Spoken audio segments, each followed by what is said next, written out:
Guys very welcome back to my channel. आप भी सोच रहे होंगे भाई कहाँ घूम रहे हो, तो सोचा कि ठीक है चलो थोड़ा सा घूमी शुमी कर ली जाए, क्योंकि इंटरव्यू हो गया है, टेंशन ख़त्म हो चुकी है पूरी तरह से। ठीक है, तो अब आगे क्या करना है, आगे क्या करना है। और जिनका इंटरव्यू हुआ है सबको प्रॉब्लम, सबको परेशानी होती है कि यार इंटरव्यू कैसा हुआ, यार मेरा अच्छा नहीं हुआ। क्योंकि मेरे खुद के साथ ऐसा हुआ है कि इंटरव्यू होने के 3-4 दिन तक ना मैं सोचती रही उस बारे में कि मेरे इंटरव्यू में तो ये हुआ था, काश मैंने ऐसा बोला होता, काश ये किया होता है। तो आई एम श्योर कि सबके साथ ऐसा हो रहा है कि इंटरव्यू ऐसा नहीं हुआ, वैसा नहीं हुआ, और हम ओवर थिंकिंग कर लेते हैं, पता नहीं क्यों, बट हम करते हैं। तो मैं अपना एक्सपीरियंस बताऊंगी आपको, इंटरव्यू कैसा हुआ, इस बार का इंटरव्यू कैसा गया। और आप सब भी मुझे कमेंट बॉक्स में अपना एक्सपीरियंस बताना कि आपको भी ऐसा लगा या नहीं लगा, आपका इंटरव्यू एक्सपीरियंस कैसा था, अच्छा था बुरा था, सब मुझे कमेंट करके बताना। ठीक है, तो मैं शुरू करूँगी अपना इंटरव्यू एक्सपीरियंस इस चीज़ के साथ कि मेरा इंटरव्यू था चंडीगढ़ में और मेरा पैनल था सेकंड। ठीक है, मेरा 1 मार्च को इंटरव्यू था। तो जिनका भी 1 मार्च को इंटरव्यू था और उनका सेकंड पैनल था, वो लोग प्लीज़ बताना कि उनका कैसा एक्सपीरियंस रहा। ठीक है, because I am not sure कि 2 मार्च को जो 1 मार्च वाला सेकंड पैनल था वो पैनल सेम रहा था या मेंबर्स चेंज हो गए थे, इसका मुझे आइडिया नहीं है। बट हाँ ये है कि 1 मार्च को तो एटलीस्ट मेरी मॉर्निंग शिफ्ट थी, तो उसमें तो वो पैनल मेंबर सेम ही थे। तो मैं शुरू करूँगी अपना इंटरव्यू एक्सपीरियंस सबसे पहले डॉक्यूमेंट वेरिफिकेशन से। ठीक है, हमने सुबह 8:30 पौने 9 बजे एंट्री करी। जब हमने एंट्री करी पीएनबी के अंदर, तो क्या होता है कि उसके बाद वो थोड़ी देर हमें बिठा के रखते हैं, अटेंडेंस वगैरह लेते हैं। ठीक है, अटेंडेंस दी, जाते ही मुझे ना मतलब कि जो मेंस में दिखे थे लोग वो दिख गए थे, तो मतलब कि क्वाइट कंफर्टेबल हो गई थी। कंफर्टेबल हो ही जाते हैं वहाँ पे, कोई प्रॉब्लम वाली बात नहीं होती। ठीक है, सब आपके साथ बैठे बैठे होते हैं। चाय वगैरह ऑफ़र करी उन्होंने, जो कि मैंने नहीं पी बिकॉज़ इस बार मैं साड़ी पहन के गई थी। तो फिर वहाँ पे जब हम डॉक्यूमेंट वेरिफिकेशन के लिए बुलाए जाते हैं, तो उसके बाद क्या होता है, हम डॉक्यूमेंट वेरिफिकेशन के लिए जाते हैं। हम सब लोग बैठे थे, मुझे बुलाया डॉक्यूमेंट वेरिफिकेशन के लिए। इस बार डॉक्यूमेंट वेरिफिकेशन में ना काफ़ी ज़्यादा टाइम लग रहा था, क्योंकि वो लोग ना जो अपलोडेड डॉक्यूमेंट्स थे उनको मैच कर रहे थे और देख रहे थे कि हाँ ठीक है सही डॉक्यूमेंट अपलोड हुए हैं। और इसके अलावा बस थोड़ा सा लंबा खींच रहा था डॉक्यूमेंट वेरिफिकेशन प्रोसेस। उसके बाद क्या होता है कि जब मेरी डॉक्यूमेंट वेरिफिकेशन होती है, तो then I came to know कि वहाँ पे मेरे एप्लीकेशन फॉर्म में एक सिली सी मिस्टेक हो गई थी मेरे से ही, जिसकी वजह से मुझे एफिडेविट बनाना पड़ा। मतलब मेरे मदर्स नेम में भी फादर्स नेम एंटर कर दिया था मैंने। अब मुझे नहीं पता मैंने कर दिया था या मल्टीपल टाइम्स जब हम फॉर्म भरते हैं, कई बार हम तोड़ तोड़ के भरते हैं, वन फ्लो में नहीं भरते। तो शायद वो गूगल की वजह से हो गया था, ऑटो करेक्ट या जो भी होता है ऑटो फिल हो गया था। बट उसकी वजह से मुझे एफिडेविट बनवाना पड़ा। ओके, तो एफिडेविट बनवाने का प्रोसेस काफ़ी ईजी था, मैंने आपको बताया था, ज़्यादा प्रॉब्लम मुझे हुई नहीं। फिर जब एफिडेविट बनवा लिया, उसके बाद फिर मुझे वहाँ पे लेके भेज दिया गया जहाँ पे इंटरव्यू पैनल मेंबर्स होते हैं, उसके बाहर जब लोग बैठे होते हैं इंटरव्यू का वेट कर रहे होते हैं। तो जब वहाँ चली गई तो वहाँ जाके सब बच्चे बैठे थे, तीनों चारों पैनल के बच्चे साथ में ही बैठे थे, एक हॉल टाइप था, वहाँ पे बैठे हुए थे। तो उसके बाद जब उन्होंने मुझे अंदर बुलाया ना, तो जब मैं अंदर गई तो बाहर जो भैया थे जो डोर वगैरह क्लोज़ करते हैं, पियोन वगैरह, उन्होंने ना बहुत अच्छे से मुझे ऑल द बेस्ट बोला। तो मतलब उससे ना काफ़ी कॉन्फिडेंस बूस्ट हुआ। अंदर गई, मैंने गुड आफ्टरनून बोला उन्हें, 12:15 कुछ हुए थे। Good afternoon sir, good afternoon ma'am बोला, स्माइल करी। और मैं वहाँ पे उन्होंने ना मुझे बैठने के लिए नहीं बोला था, तो मैं ना वहाँ पे खड़ी हो गई जस्ट। तो फिर उन्होंने बोला मतलब जस्ट 2-3 सेकेंड्स का पॉज था, तो उन्होंने बोला हाँ बैठ जाओ बैठ जाओ। फिर मैं बैठ गई और मैं कंफर्टेबल हो गई। उन्होंने बोला अपने इंट्रोडक्शन से शुरू करो आप। ठीक है, तो फिर मैंने उनको अपना इंट्रोडक्शन दिया।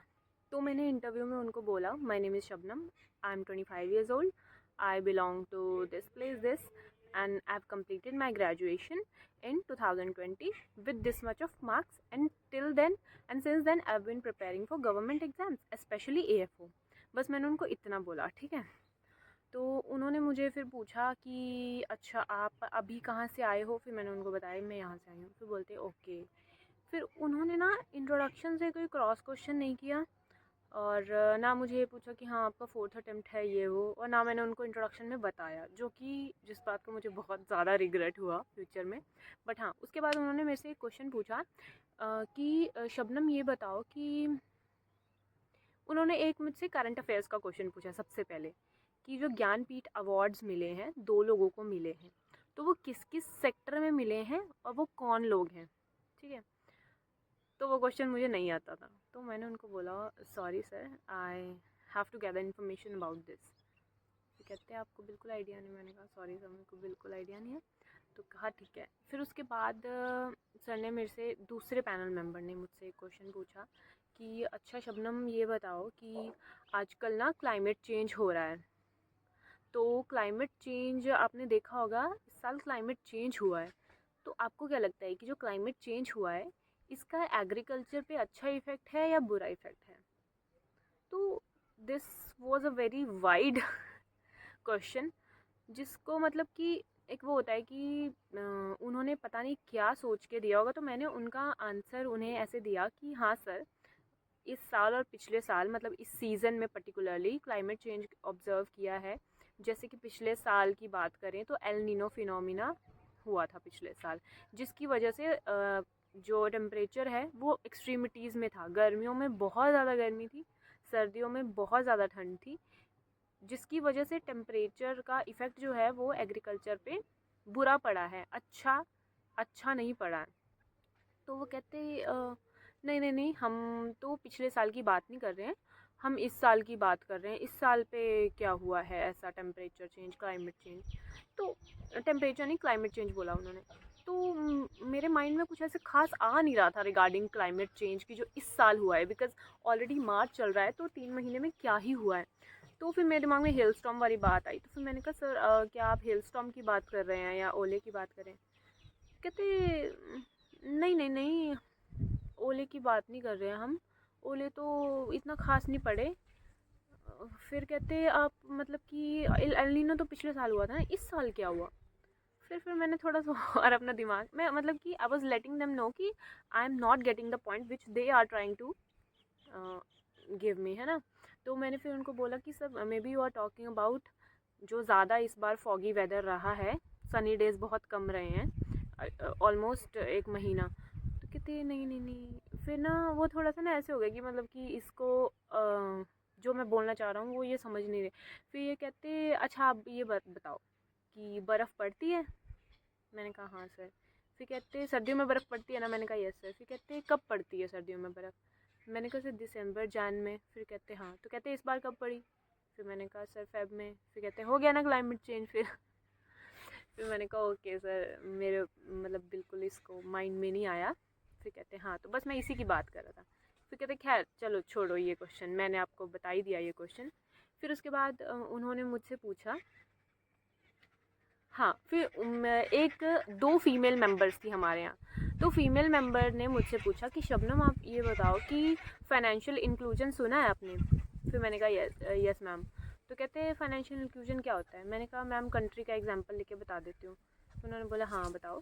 फिर मैंने कहा सर मैम फाइनेंशियल इंक्लूजन वो होता है कि जैसे हमारी कंट्री में अलग अलग लोग हैं, हर सेक्टर के, हर जेंडर के, हर कास्ट के, गरीब अमीर जो भी लोग हैं, उनको मतलब कि बैंक से जोड़ना और उनको फाइनेंशियली इंडिपेंडेंट करना कि हाँ वो बैंक की सुविधाएं यूज़ कर पाएँ, अपने पैसे को बैंक में जमा कर पाएँ, बैंक से निकाल पाएँ, डिजिटल पेमेंट्स कर पाएँ। ये सब जो है वो फाइनेंशियल इंक्लूजन में आता है, क्योंकि काफ़ी लोगों के पास बैंक अकाउंट खुद के नहीं है, तो कंट्री हमारी फाइनेंशियल इंक्लूजन करना चाहती है। फिर कहते मैम कहते हाँ ठीक है। फिर कहते अच्छा एक बीसी होता है, बीसी जानते हो, समझते हो। फिर मैंने कहा नो मैम। फिर कहते हैं मतलब कि बिज़नेस कॉरेस्पॉन्डेंस, कुछ ऐसा उन्होंने बोला। इसका आप क्या समझते हो, बिज़नेस कॉरेस्पॉन्डेंस या बिज़नेस पता नहीं कुछ उन्होंने बोला था, इसका फाइनेंशियल इंक्लूजन में क्या रोल है। फिर मैंने कहा सॉरी मैम इसका आइडिया नहीं है। फिर कहते हैं अच्छा। फिर कहते चलो कोई बात नहीं। फिर मुझसे दूसरे सर ने क्वेश्चन पूछा, अलग पैनल मेंबर ने। उन्होंने पूछा कि शबनम पेरिशेबल एग्रीकल्चर से क्या समझते हो, पेरिशेबल एग्रीकल्चर क्या टर्म है। तो मैंने कहा सर पेरिशेबल एग्रीकल्चर मींस कि जो हमारे स्पेशली एग्रीकल्चर में सब्जियां या फ्रूट जो हम लगाते हैं वो जो है वो बहुत प्रोन होते हैं डैमेज के या लॉसेस के, पोस्ट हार्वेस्टिंग लॉसेस के। जब हम उनको ट्रांसपोर्ट करते हैं एक जगह से दूसरी जगह, या फिर ये कह सकते हैं कि जब तक कस्टमर तक पहुंचते हैं तो वो तब तक उसमें काफ़ी ज़्यादा लॉसेस हो चुके होते हैं, तो वो काफ़ी पेरिशेबल होते हैं टूवर्ड्स लॉस, तो इसी को पेरिशेबल एग्रीकल्चर कहते हैं। तो कहते हैं अच्छा, फिर कहते हैं अच्छा सरकार ने कुछ ऐसे स्टेप्स लिए हों जो आपको लगे कि हाँ पेरिशेबल एग्रीकल्चर को रोक रहे हैं या थोड़ा। फिर मैंने कहा यस सर, सबसे पहले तो मैं कहा गवर्नमेंट ने mega food parks, cold chain develop करने पे ध्यान दे दिया है, जिसकी वजह से जो है डैमेज जो है वो कम हो पाए, पोस्ट हार्वेस्ट लॉसेस बहुत कम हो पाए। इसके अलावा मैंने कहा सर कुछ ऐसे व्हीकल्स लाए गए हैं जिससे मतलब जिसमें टेम्परेचर कंट्रोल्ड रहे, और उसकी वजह से अगर टेम्परेचर कंट्रोल में रहेगा तो वो रेफ्रिजरेटेड रहेंगे, जिसकी वजह से हार्वेस्ट लॉसेस नहीं होंगे, उनकी स्टोरेज अच्छे से हो पाएगी। फिर कहते हैं अच्छा। फिर मैंने कहा सर इसके अलावा किसान रेल भी चलाई है, जिससे कि जो उनका ट्रांसपोर्टेशन टाइम है वो काफ़ी फास्ट ट्रांसपोर्ट हो जाएंगे, तो जब जितनी जल्दी ट्रांसपोर्ट होंगे वो फ्रेश भी रहेंगे और वो लॉस भी उनमें नहीं होगा। फिर कहते हैं ओके। फिर उसके बाद उन्होंने मेरे से एक और क्वेश्चन पूछा, दूसरे पैनल मेंबर ने। उन्होंने पूछा शबनम आप ये बताओ कि सॉइल किसको बोलते हैं, और लोमी और क्लेई सॉइल में क्या फ़र्क होता है। फिर मैंने उनको बोला सर जो अर्थ की टॉप लेयर होती है, जिस पे हम अर्थ क्रस्ट की टॉप लेयर होती है कुछ इंचेस की, जिस पे हम एग्रीकल्चर करते हैं उसको सॉइल बोलते हैं। तो सॉइल, फिर मैं उसके बाद स्विच कर गई सीधा क्ले और लोमी सॉइल पे, क्योंकि उनके वो 2 ही क्वेश्चन थे तो मैंने एक्स्ट्रा उसको एक्सप्लेन नहीं किया। फिर मैंने बोला कि सर क्ले और लोमी सॉइल में ये फ़र्क है कि क्ले सॉइल में सबसे पहले तो मोंटमोरिलाइट की जो है क्वांटिटी होती है ज़्यादा, मोंटमोरिलाइट होता है क्ले सॉइल में, तो इस वजह से फिर और मैंने कहा और लोमी फिर कहते हैं अच्छा क्ले सॉइल का पार्टिकल साइज़ क्या होता है। फिर मैंने कहा सर क्ले सॉइल का particle size less than 0.002 mm होता है। फिर कहते हैं अच्छा। फिर कहते हैं और लोमी सॉइल में। फिर मैंने कहा सर लोमी सॉइल में मैंने कहा क्ले सॉइल के अलावा कुछ क्ले सॉइल होती है, उसके अलावा सिल्ट की भी होती है कुछ क्वांटिटी सैंड की भी होती है। तो वो कहते हैं अच्छा। फिर मैंने कहा यस सर। तो बोलते ठीक है। फिर बस उन्होंने मुझसे इतना पूछा और कहते शबनम ठीक है आप जा सकते हो। फिर मैंने कहा thank you sir, thank you ma'am, और फिर मैं उसके बाद चली गई। अब इस पूरे प्रोसेस में क्या होता है कि एक मूड होता है, मतलब कि एक इंटरव्यू का माहौल होता है और इंटरव्यूअर्स का मूड होता है। तो उनका जो मूड था ना वो मुझे काफ़ी ज़्यादा स्ट्रेट फॉरवर्ड लगा, बिकॉज़ पहले मैंने 3 इंटरव्यू दिए हैं, ये मेरा 4th इंटरव्यू था। तो पहले के तीनों इंटरव्यू में ना ऐसा था कि वो लोग काफ़ी ज़्यादा इंटरेस्टेड होकर बात करते हैं कि हाँ ठीक है, पर्सनल क्वेश्चंस भी पूछते हैं कि अच्छा शबनम आप यहाँ से आते हो, वहाँ पे क्या होता है, यहाँ पे क्या होता है, अच्छा आप यहाँ से बिलोंग करते हो, आपने कभी ये किया, कुछ ना कुछ HR क्वेश्चन जिसको बोल सकते हैं वो। तो इस बार उन्होंने HR क्वेश्चंस नहीं पूछे कुछ ऐसे, ठीक है, उस चीज़ की मुझे कमी लगी। इसके अलावा जैसे थोड़ा सा इंटरेस्ट शो करते हैं जिसकी वजह से जो कैंडिडेट है वो खुल पाता है, ठीक है, तो काफ़ी ज़्यादा स्ट्रेट फॉरवर्ड थे। आप ये बताओ, आप ये बताओ, आप ये बताओ, जैसे टिपिकल कॉर्पोरेट चीज़ों का इंटरव्यू होता है ना, और ऐसा लग रहा था कि उनको थोड़ा सा बोर्डम महसूस हो रहा है, और वो मेरी तरफ से नहीं हो रहा था, क्योंकि अब मैं तो उनको ज़्यादा चिल आउट नहीं कर सकती थी बिकॉज मुझे तो फॉर्मल ही रहना था। बट उन लोगों ने ऐसे मुझे लगा थोड़ा सा इंटरेस्ट कम लिया।